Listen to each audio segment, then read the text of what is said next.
ভ্রমণ শুধু ঘুরে বেড়ানো নয়, মানসিক যাত্রাও বটে। মন খারাপ হলে কোথাও ঘুরতে যাও, তবে কাউকে সঙ্গী বানিয়ে মন খারাপের গল্প শোনাতে যেও না। যাকে তুমি ভরসা করে নিজের মন খারাপের গল্প বলবে, দিন শেষে সে মানুষটাই নতুন করে মন খারাপের কারণ হবে। আজ তোমাদের কাছে একটা গল্প বলি।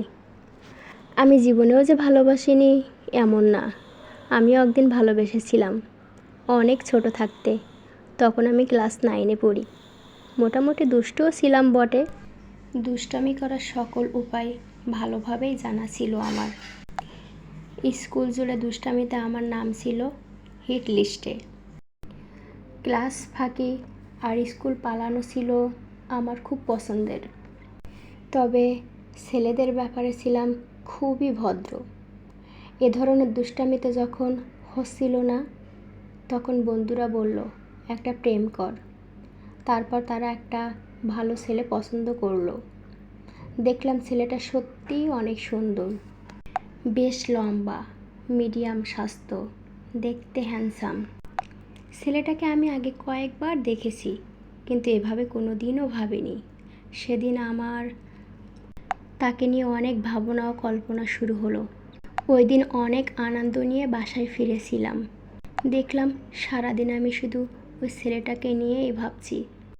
সেদিন রাতে একটুও ঘুমাতে পারিনি। সব জল্পনা কল্পনায় শুধু সে সে সে। মানুষ প্রথম প্রেমে পড়লে বুঝি এমন অনুভূতি হয়, সেটা আগে কখনো বুঝতে পারিনি। ওই দিনই বুঝে গেছিলাম প্রেম ভালোবাসার অনুভূতিটা কেমন। আর তখন থেকেই বুঝতে শুরু করলাম ভালোবাসা কেমন। পরদিন আবার স্কুলে গেলাম। তাকে নতুনভাবে নতুন রূপে দেখলাম। মনে হলো শুধু এই স্কুলেই না, সে যেন পৃথিবীতে সবার চেয়ে সেরা ও সুন্দর।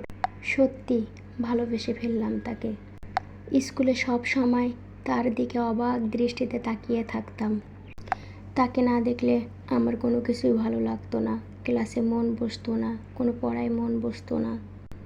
তাকে দেখলে কেন জানি আমার মনের ভিতর অন্যরকম একটা অনুভূতি সৃষ্টি হতো। মনে হতো তাকে ছাড়া কোনোদিনও বাঁচতে পারবো না।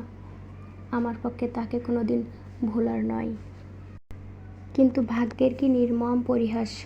প্রেম ভালোবাসা শুরু না হতেই কোথা থেকে এক কালবৈশাখী ঝড় এসে সব কিছু এলোমেলো করে দিয়েছিল।